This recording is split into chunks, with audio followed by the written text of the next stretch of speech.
think I wrote as a topic, hi Omnia.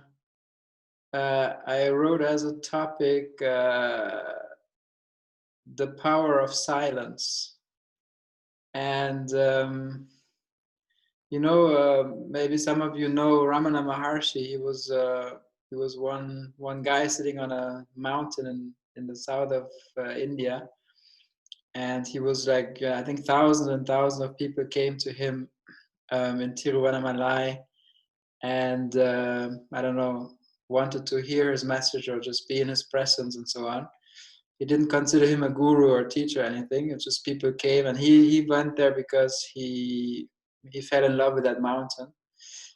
And his main way of teaching, in a way which he didn't consider teaching, but he said the strongest way of, let's say, transmitting the flame is silence, through silence. And so interestingly, like most of the time when people came to him, he was just in silence, and he said that's the most powerful way. And he said only for people that do not understand that silence he will speak, because it's very natural to us in a way, to be silent and understand silence. And it's not like because for many of us silence is like absence of something, of thoughts or of feelings, or it's like almost like boring. But that silence that we're speaking about it's more like, let's say, a name for who we are, our nature. It's like a joy, it's peace. It's a peace that is beyond the peace of mind. And that's a silence that's alive. It's alive, and it's never the same. It's always new. And that's a silence that that's our nature. And to convey that message, that we speak about, this reminder, it's best conveyed, that's what he said, through silence. And many people, when they were in his presence, they could feel immediately that silence, and it's not like, silence, as I said, the mind, in a way, the thoughts and feelings, they're like afraid of an absence of activity, of silence. And the mind gets very easily bored with silence. But this is a silence that's sort of alive, and it's there's joy coming out, and endless joy and abundance and everything. And that's, as I said, that's what we are, truly are. So what usually happens is there's a lot of productivity, there's a lot of fabrication happening, and we planning and future and the past and thinking, and that's sort of hiding, in a way, that what is really alive. That's what's really matters, in a way. And I think it's like, this example, when you throw a stone or a rock in the water, and the water is calm, then you can see many things. But when it's like rough and windy and you throw a stone in, there's nothing, you don't see anything. And it's exactly like that. We can only be aware of that silence that is alive within us when, in a way, we no longer, try to find happiness outside in the world of appearances. And that's very important to see, is that when we are in love with the world of appearances, like the action that's happening, all the events, the news, this is happening, then it's always, in a way, in that moment, it's a step away from what we are truly. At the end of the day, we're all of this, obviously, but I think, let's say, as a first step, we're in love with objects, right? And objects, I don't mean just like, in a negative way objects. I mean everything that's appearing and not appearing. So it's like, the body, the mind, it's other people, relationships, things that are happening, news of the world, news of our friends, all of this stuff. And the more our mind is going out to those things, because it goes out because it believes it can find something there. It can fill that lack, this lack of something that we feel, like the sense of separation, of the sense of isolation. It thinks it can fill that lack by going out, and I feel down, so I have to go out and I have to, I don't know, like go shopping, or I have to go and get some excitement in my life, some entertainment. I have to entertain the mind, and otherwise I'm afraid that it gets bored, you know. So it's a constant running away from something. But that's actually the hamster wheel that we're speaking about. Exactly that running away, that filling a seeming lack is the hamster wheel that we're stuck in, because it's like an addiction. It's like dopamine, right? It's like you always need something. You constantly need something. You have, the more you have, the more you have of it, the more you need it. And yeah, any kind of, as I said, the biggest addiction in a way is the addiction to thoughts or feelings, or something needs to happen. And so the more our mind goes out, and as I said, the important thing here is the motivation, what it goes out for, because it has the hope that it can find happiness outside, it can fill that lack. And that's the motivation, and that's never a good motivation, because the more it tries to do it, the more it will fail. And that's very important to see. It will never succeed ever, but it will tell you that now this time it will succeed. And if I acquire this car, this house, this job, if I'm with this girlfriend, with this boyfriend, with, I don't know, if I get this product, if this company comes out with this product and I will buy it, then finally I'll be happy and calm. But it's always like the carrot that we hold in front of us. So we will never reach the goal. And that's the going out. When the mind is going out, what happens is there's a seeking, and the seeking results in being unhappy, frustrated, and a lot of suffering. So the other way is basically not going out in the hope of finding happiness outside or this fulfillment, but it's going back to, let's say, to the inside, going back to what you are, to the source of what you are. And what I said earlier, the silence is like the spring of all of this. It's like a spring of joy, a spring of peace, a spring of love, and that's your nature. That's always happening. Even when you're outside looking for happiness everywhere, that spring is on, but you're not aware of it because you're so busy.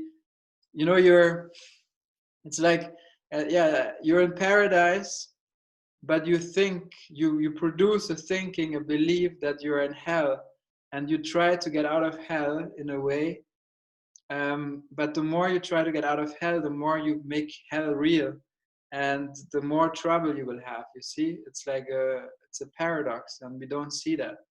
So this, so it's enough to be silent in a way. And for us, when we hear, oh, just be silent, it doesn't mean you don't speak anymore, or it doesn't mean that, I don't know, you're not, you have to go to a monastery or something. That it doesn't mean that.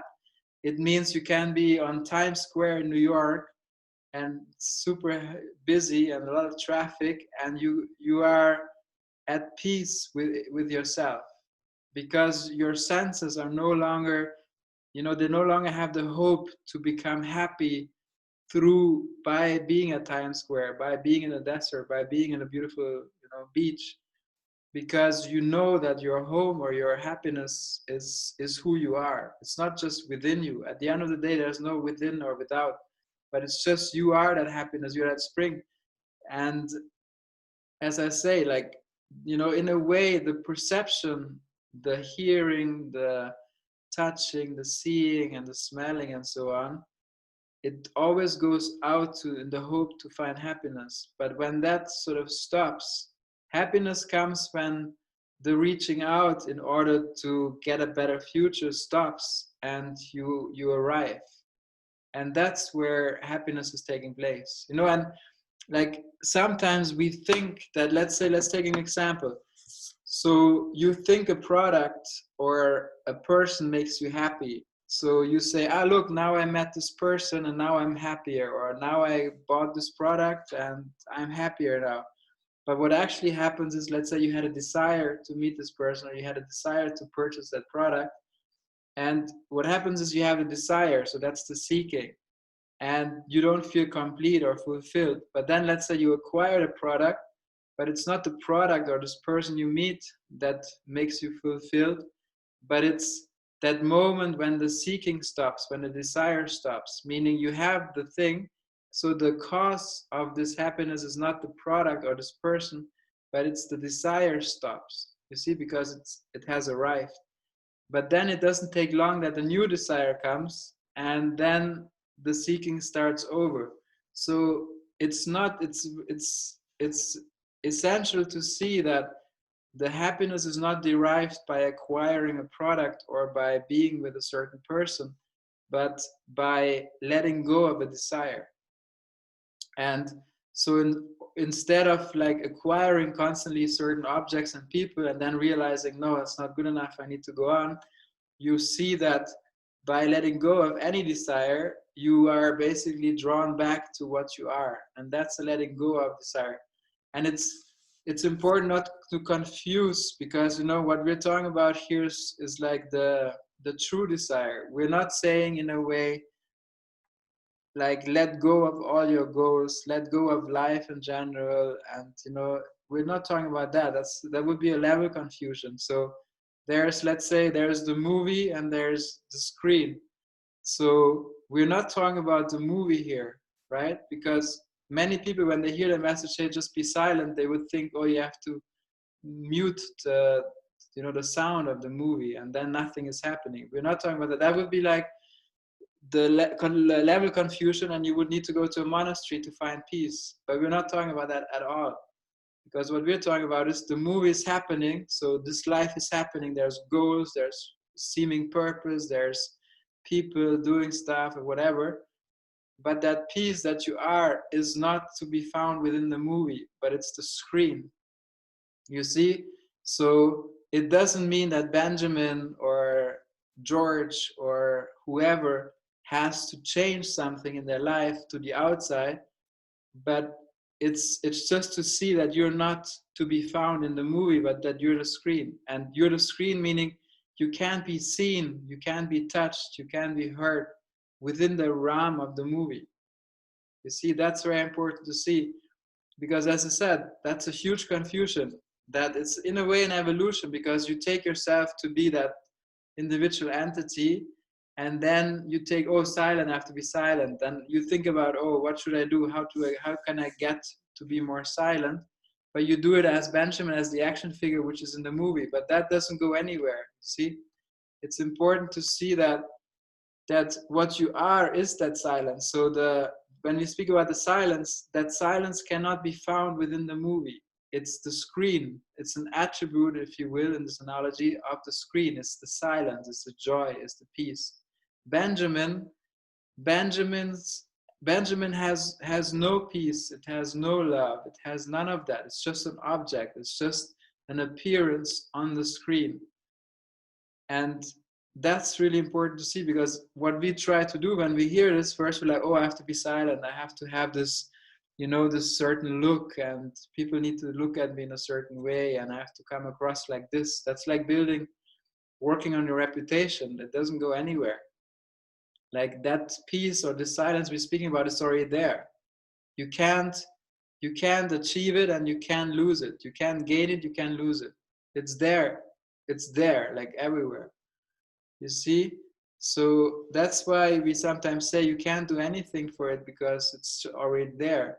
At the same time, it helps, let's say from the action figure perspective, it helps to, I don't know, to be like, when there's a certain awareness of this, it helps, it clicks, and you see, okay, I like when you see, for instance, that let's say you have a certain conditioning, let's say you have this strong belief that something makes you happy, right? Let's say there are certain people that think they have to be in a relationship to feel worthy or something like this. So then they're constantly running into wrong relationships, and they constantly need relationships in order to feel worthy or to be alive. And and yeah, that doesn't lead anywhere, because when you look at your identity, who you are, you're not that. You're not this person. You're not a separate entity that needs to have a relationship, that needs to have anything. And that's important to see here, that that the silence is already there. You can't produce it. Yeah, I think that's the crucial part. And you know that silence is always available at all times. And as I said with this example of the rocks, when the water is, and you know, it has a lot to do with yeah, with, let's say, with thoughts, because I always come back in a way to thoughts and feelings, because in a way thoughts and feelings are that, let's say, when it talk about the silent water, the still water, thought and feelings are that which sort of swirl it up the water. You know, it gets very rough, the water, the waves and everything, and you don't see things anymore as more subtle things. And that's why the more we are identified with thoughts and the more we believe, yeah, thoughts, I don't know, we can find happiness or security or something in thoughts, the more, in a way, seemingly, we go away from what we already are, and we cannot see the silence that we already are. But it's never like, it's important to see that you can never not be the silence. The silence is always there, but what can happen is maybe there's not an awareness of being that silence. You see, and that's a big change. But you can try it out. Let's say you worry about something, and just see where the worries, where they are happening. They're happening within thoughts, like, you know, worries or thinking about the future or thinking about the past always needs thoughts, and it's all produced in thoughts, but it never becomes reality. So so just in a moment, let's say, when there are worries, you know, most people, they have a problem with just letting go of it, because you think, oh, if I let go, then everything will fall apart. But when you clearly see that thoughts are like basically creating or producing those problems, and when there's no problem, that's important to see, there's no problem per se. Thoughts are producing that by saying, look, life is like A, is scenario A, but I would like it to be scenario B. That's happening in thoughts. That's like a judging, it's a comparing. And so you're producing those problems are produced in thoughts. And but when there's no actual problem, and then the more, you know, the more we think about something, the more it becomes a problem, and the more subtle it becomes, and the more real it seems to be. And then we're like afraid of letting go, because we have produced something, and then we're like, oh, if I don't find a solution for this now, then something bad will happen. But we don't see that the whole thing is like blown up, like, you know, just it's like just hot air, that's it. And when we see that, that's a huge relief in our everyday life, because the moment when you see that all problems, they can only exist in thoughts, that's a lot of peace right there. Like, problems need thoughts to exist. And when you see that thoughts are not from you and about you, and you're not controlling thoughts, because there's no second to do that, then there's peace. You have no say in it. You can't help it. You cannot do anything about it or not about it.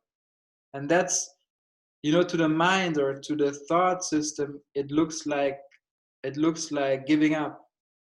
But it's the true hallelujah. It's the true, you're no longer interested in thoughts, and that's why you're no longer interested in problems, and they no longer can get you, you know. And we're not saying that, let's say, the appearances of the world, let's say there's a war or there's something this that appears to happen, but it's no longer problematic, because you no longer say, oh, I wish there was peace. You would just see for what it is. There's an appearance of people fighting, but these people, again, they're also appearances, they're fighting, and you see for what it is. You know, in a movie, you wouldn't be like, oh wow, I have to call the police, I have to call the FBI because this just happened. You know, it's played, right? In the same way as you would not call the FBI when something happens in life. I mean, you would, within the movie you would, but not you, and not as a screen. You wouldn't do it as a screen. And yeah, in the same way, that's how it is. So thoughts play a big role in that. So here are some questions on Instagram. Amoga is saying, isn't identifying with silence still in the realm of identification? Yeah, so it's important to understand that there's a silence that comes from, let's say, the sense of self. And what I call or refer to silence here, I would say it's the formless, okay? And I get this question a lot, which says, nothing is objective, everything is subjective in a way, right? So if I'm looking for silence, then yeah, isn't it still being identified with silence? And what we're doing here is we're pointing towards something that's beyond the realm that we're in. Let's take this as an example. That's why I like the movie example so much, with this movie and the screen, is because within, let's say, the silence that I'm speaking about is the screen, but let's say where we are discussing this is within the movie. So and the silence that we're referring to is not found to be in the movie, so it's actually impossible for us to speak about that silence because it's the formless. We cannot use any words or form or anything to define that silence. And it's exactly like that. But what you could do is you could find the silence within the movie. Let's say there's two people not speaking much, or there's a person that is more silent than another person. But we're not talking about that silence. You see, it's very important to see. So you could identify with that silence, and the mind could make it up and say, oh, look, I'm silent. And that's what usually happens first. When we hear about this concept of, oh, it's good to be silent, and that's where the joy comes. What usually happens is we take it as the action figure. We create a silence. We create like a meditation corner. We go to a yoga lesson and we create the silence, but it's still produced. It's still identification, how you're saying exactly. But what we're talking about is a silence that's outside of the realm of the movie. And then it's not an identification because there's nobody there, you see? It's a very good question. It's very important to discern between the two, because that silence that we're speaking about comes first. It's the first expression. There's the silence, and out of the silence comes the sound, and out of the silence comes identification. You see, but that comes all after the silence, and yeah, that silence is, as I said, is the formless, and that's what we are. And as I said at the beginning, any attempt to going out means we're going on a timeline, like the symbolism of the cross that I usually refer to. You have the horizontal and you have the vertical. The horizontal is the becoming process. So when we go out for objects, to perceive a table, to perceive other people, to perceive something, that's on the becoming. And it's happening in time, it's happening in thoughts. So I'm going out, I'm reaching out, and this is basically the hamster wheel, right? Because this is like the motivation on this horizontal is like the carrot. We're holding a carrot, and you can label it anything. Some people run behind a career, some people behind, I don't know, whatever, like, careers, relationships, houses, materialistic stuff, and whatever.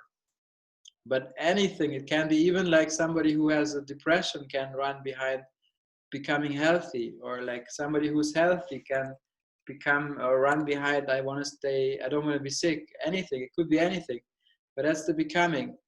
And that's basically reaching out with our senses. And what we're talking about, the silence here, would be the vertical. And the vertical is not of time.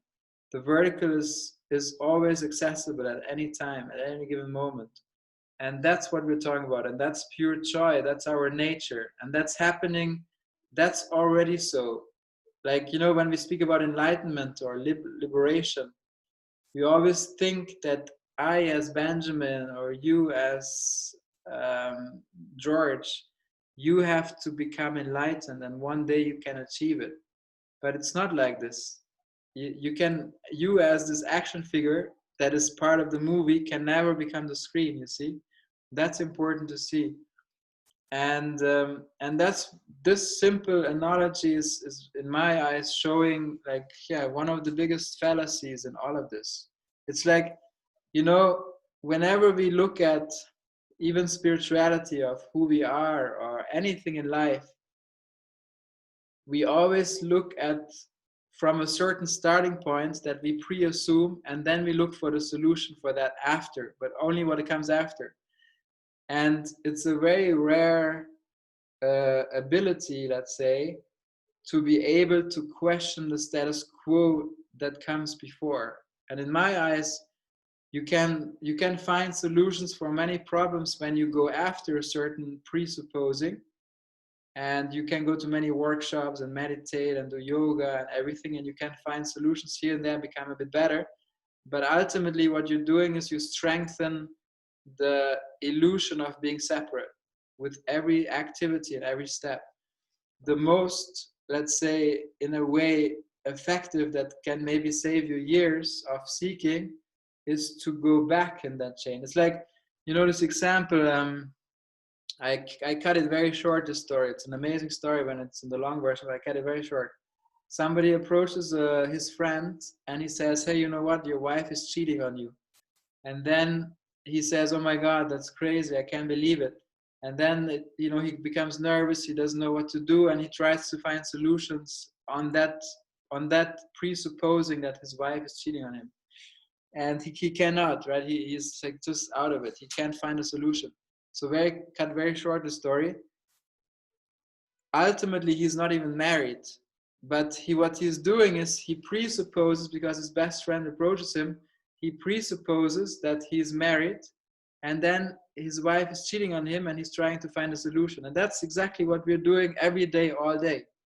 It sounds ridiculous when you know it, but this is exactly what we're doing all day. We presuppose, and look, that's the thing. We never question what comes before that presupposing. So the presupposing that we are doing is we think we are separate from everything. We are isolated. We have a lack. There's a lack that's who we are, and we have to I don't know, be fulfilled. We're like an empty container, and we need to be filled. That's sort of how we feel. So we never question the assumption of being an empty container. And so if we question that and see that we're not an empty container, we will be like, okay, cool, hallelujah, that's it, done. But what we do is we presuppose that we're an empty container, and then we go on a journey and try to fill it with love, acceptance, approval from others, I don't know, trying to find connectivity with other people, having success in a career, having a lot of money, having other stuff. So we basically prostitute ourselves to get this basket filled with something, you see? And that's the journey you can see of most action that is happening within this movie, of people trying to find meaning and purpose within this filling their empty containers. And everybody does it in their own way, but there's always this sense of seeking. All the people are seeking something, they don't even know what. And so, as I said again, the point is not in trying to find the right thing that you can fill your container with. And maybe, for 1 week you can find the right thing, but then it will go away again.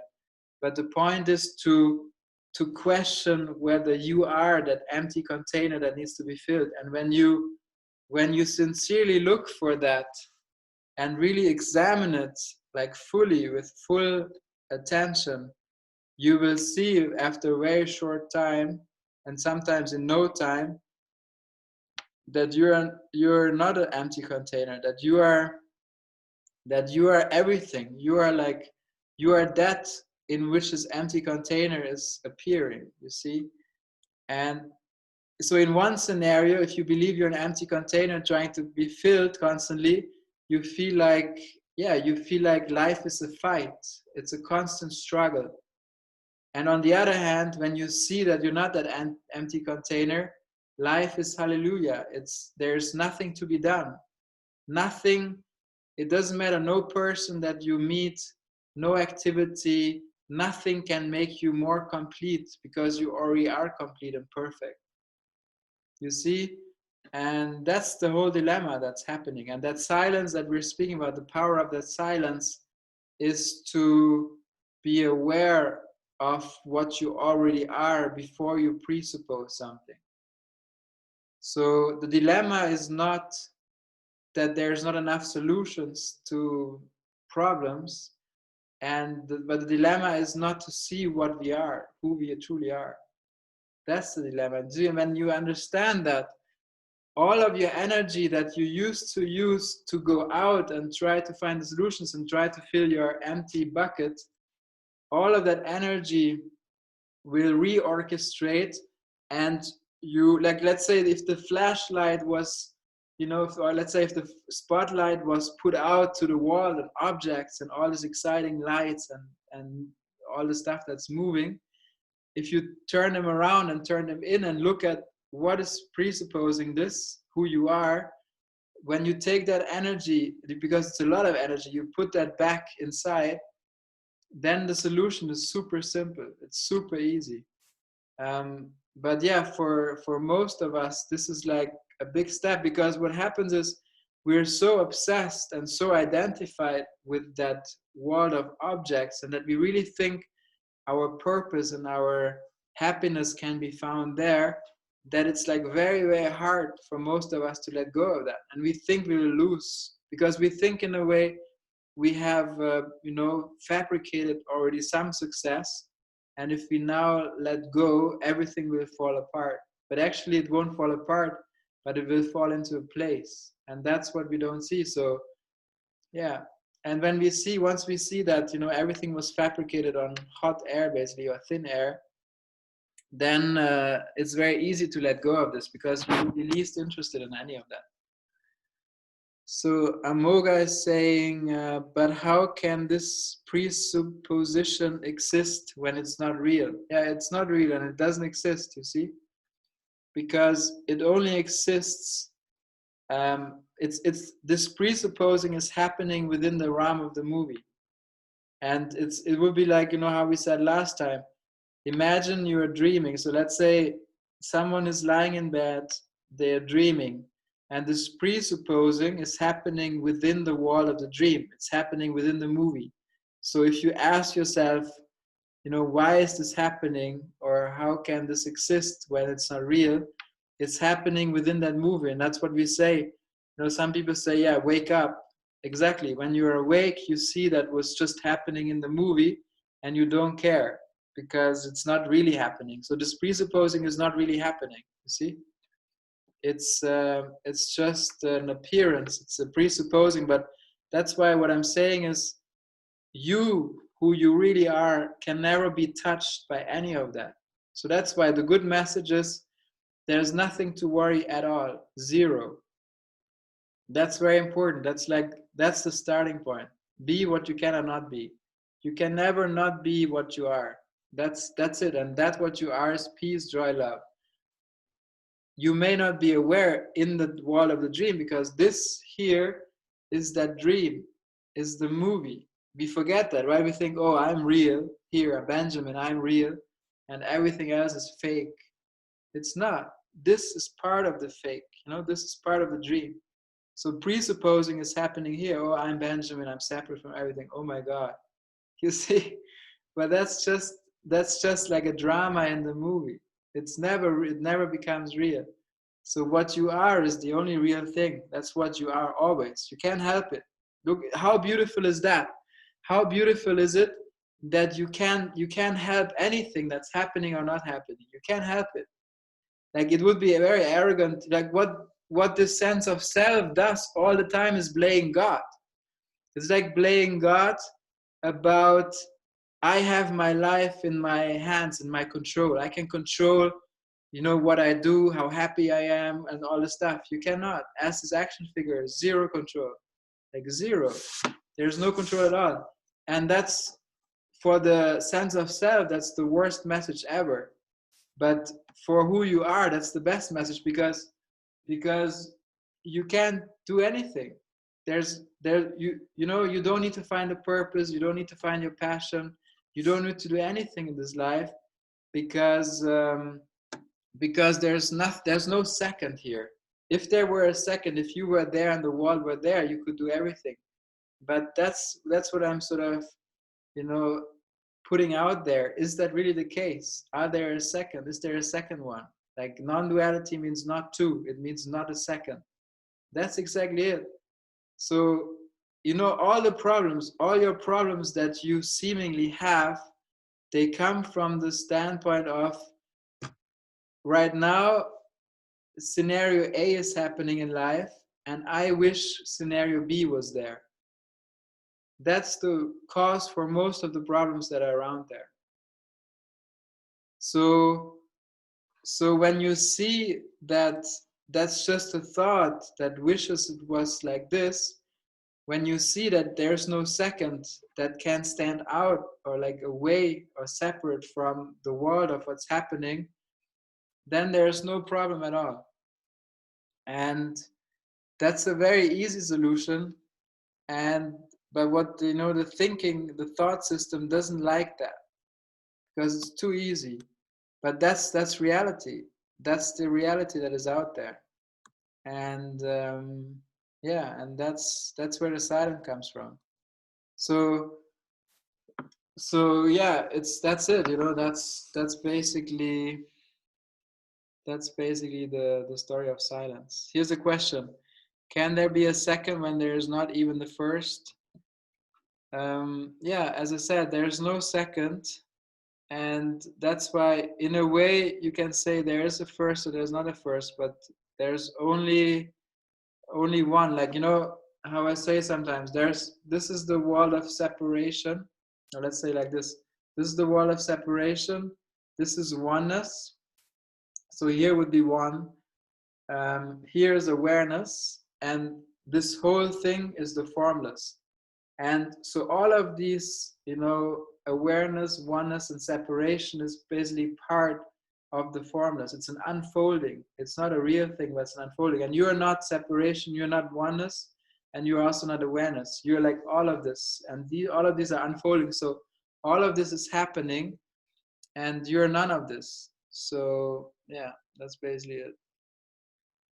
So Apro Ape is saying, how is Benjamin in his daily life?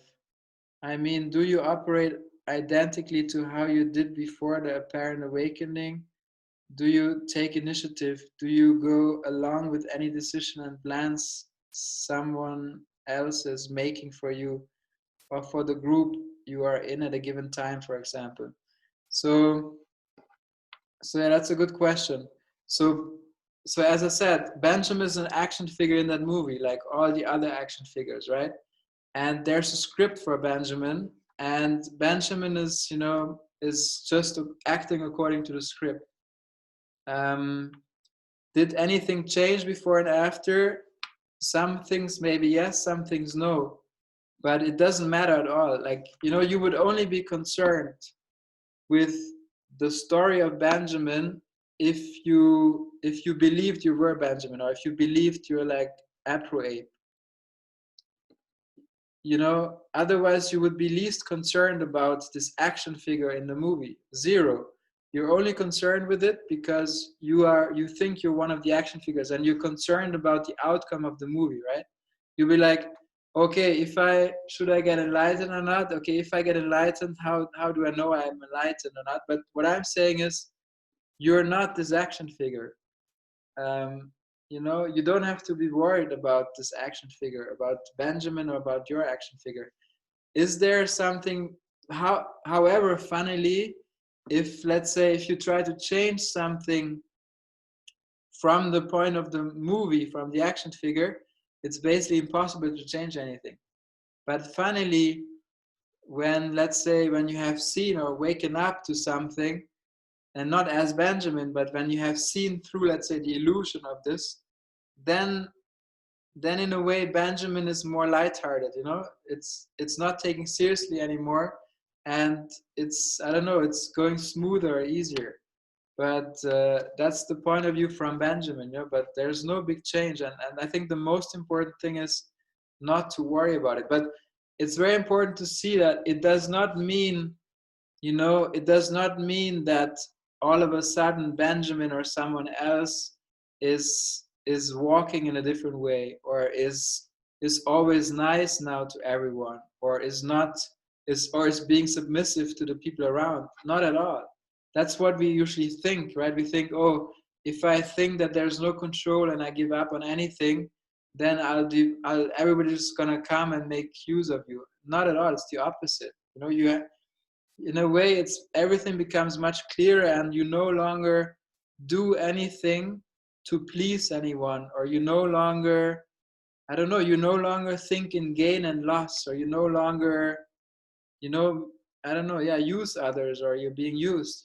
It's like, you know, I would say sometimes somebody comes and says, hey, I can show you how to get in the moment. And when you see that it's not possible never not to be in the moment, you would not be interested in that. But if you don't have this clarity, you'll be like, oh yeah, where can I sign up? And you want to be good friends with this person because he knows something you don't know and stuff. And this all falls away. And I think that's maybe the biggest change from that point of view. Do you oppose or combat some initiatives or ideas? How do you argue if someone knows your state and tries to take advantage of the fact you accept anything as is? That's exactly, look, that's beautiful. Acceptance, let's take this example of acceptance. Let's say you have to accept everything as it is. This acceptance is not from the action figure. This acceptance is only from the screen. The screen accepts any action that happens in the movie, knowing that it can never be touched. Benjamin, the action figure Benjamin, doesn't accept everything. It accepts maybe A, but not B. That's very important to understand. Tolerance, acceptance. You know, all the action figures in the movie, they're conditioned in some way or another. They are not, they will always have preferences, and they have likes and dislikes, and they judge and they compare. That's sort of part of it. But this, and that's why the screen, look, the screen accepts everything fully because it knows it cannot be touched by any action in the movie, by any bomb that goes off. It cannot be touched, right? That's why it can accept anything that's happening. It allows anything. Benjamin or Ape or whoever, as an action figure in the movie, it does not accept everything. It will resist, it will stand up, it will fight, it will do anything, you see? But that's the confusion that we have oftentimes, is that we think we're the action figure, and then we hear about acceptance, unconditional love, we hear about joy and stuff, and then we think, oh, I make that my own as an action figure. But that's not how it works. That's a very important distinction. So yeah, great that you bring up that question. Is there any concern for how you make others feel with your behavior? Does it matter how they apparently feel? Yeah, that wouldn't matter, you know, to the action figure, but it's very important to see that the action figure is not a real thing. The action figure is an appearance, and it's happening, and it's scripted, and there's something happening. And but this is all coming, you know, if you take it seriously, and if you were really concerned about how others feel, you would make it the real thing that others exist, but they don't, you see. If you think you exist as a separate entity, then others exist as well, and you would be very concerned. You were like, oh, what are they thinking? Am I doing too much? Am I not doing enough? You would be constantly like this. But when you see that there's no separate entities, then you would not be interested anymore to make people feel happy or not, because you know you cannot make them feel happy or not. You have no say in it. And that's, I think, the biggest difference. So I think that those are great questions. And I think it's important, whenever you feel like, you know, you want to make it right for someone, or you want to then question who you are, question whether there are others, and you will like really question and examine. You will find, when you really examine, you will find there's no others, because when you find that who you are is not a thing, is not an entity on its own, when you see that very clearly, then automatically you know that there's no other entities out there. When you presuppose that you're a separate entity, then automatically you presuppose that there's others, and then hell starts, because then everything is in relationship, but everything is separate, and then it's basically impossible to operate, right? That's why you would have to probably take 300 courses how to deal with other people. You can never achieve that. That's where suffering happens, you know. But when you see that there's no second, then you don't have to connect with others, because you're basically already one with everything. And not, but as I said, you don't first go separate and then from the separation you try to connect. You don't even go there. You see already that you are not separate, and that's where the solution is. You're doing an amazing thing for all of us here. Thank you. Yeah, thank you for your questions. It's always great to get questions, because you know, I want to make this. Sometimes, you know, it may sound a bit abstract. You know, to when you're not so into it, it may sound a bit abstract. So I like questions, because it makes it a bit more tangible, I think, because it's sometimes not so easy to, you know, make this message relevant for many people. So that's why it's great to have questions and ask them. It's great. And that's why you can also join on Zoom, and you can also ask questions verbally if you want. So here's a question from Ilaria on Zoom. Are both scenario A and B unreal? Scenario A, what was that again?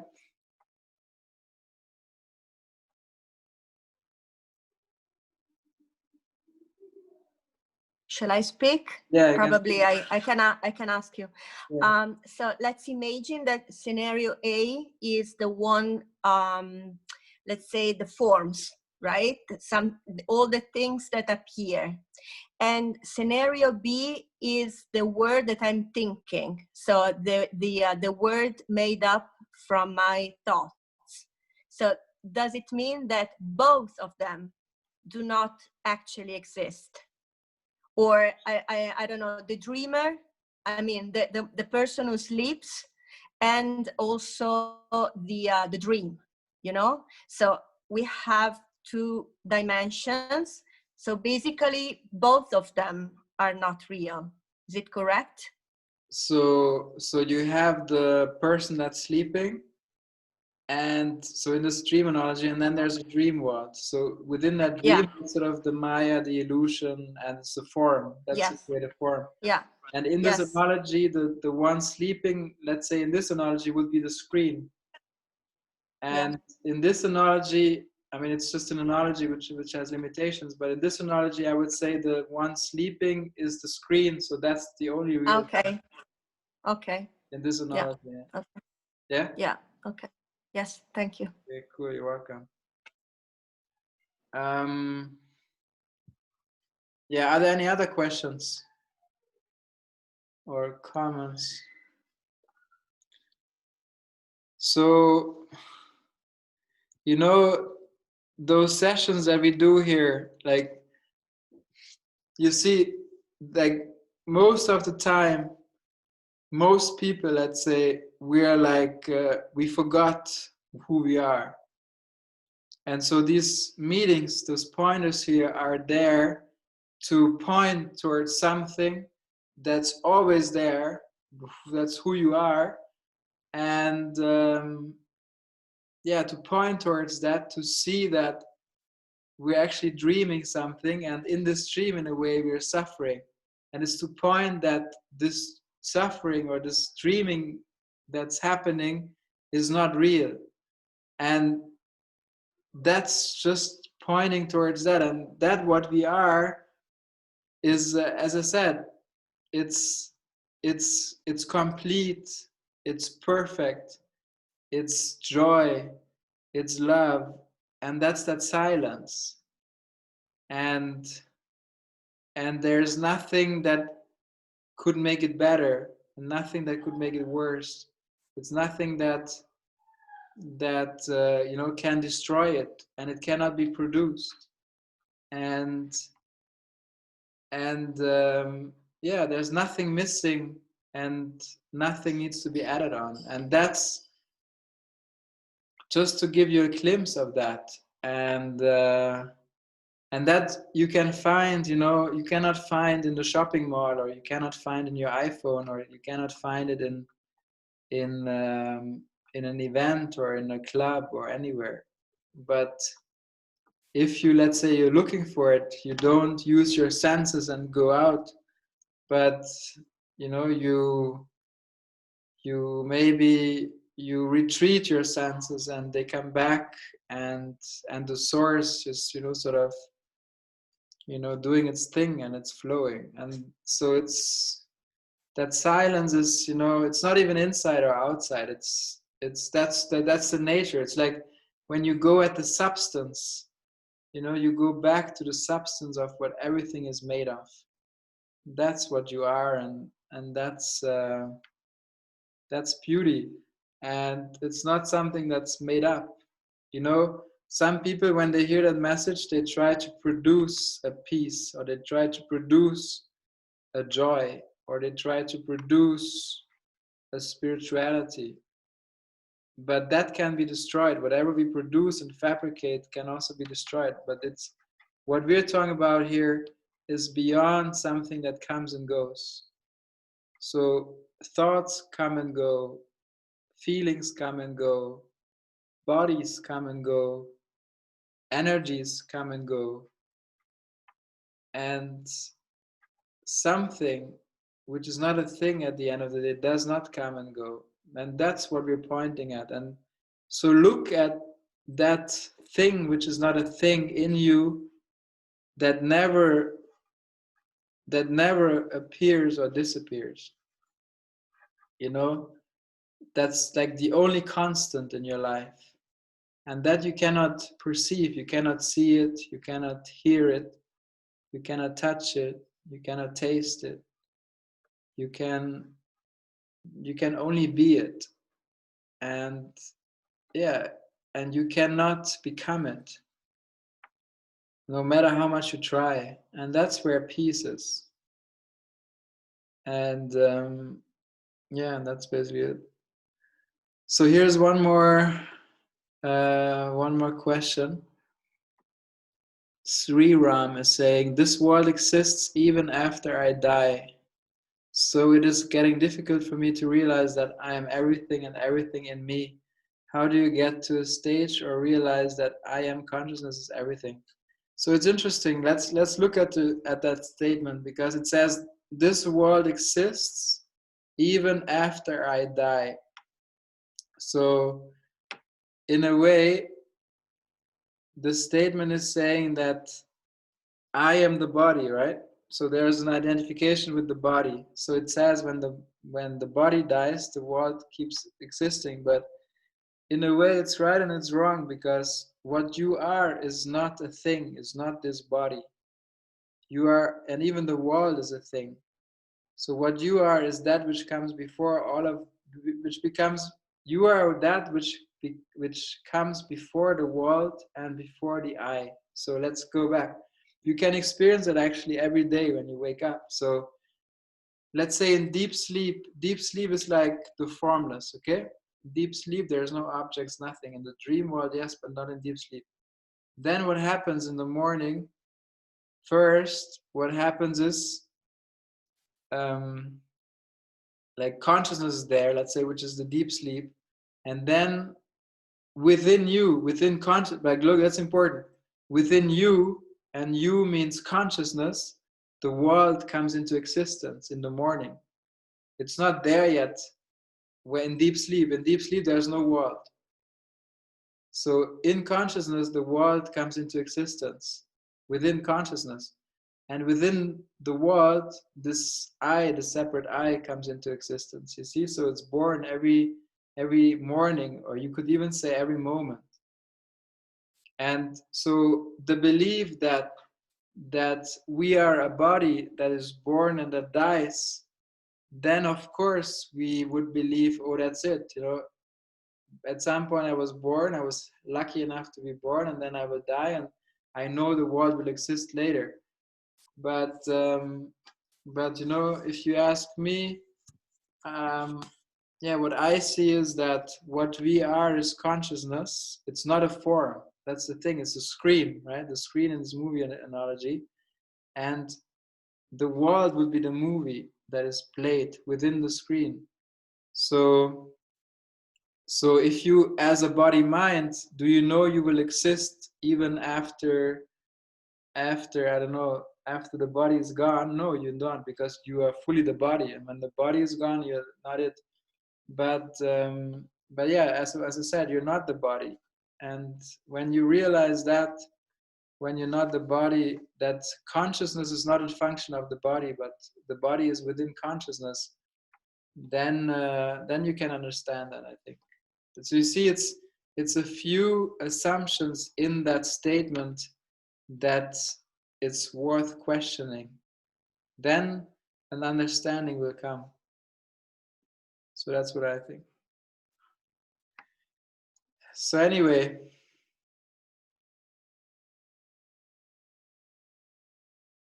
then let's just take a moment in silence, and then after a minute or so, we just switch off unless there's any questions.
Okay, that's it. Thank you, guys. See you next Monday.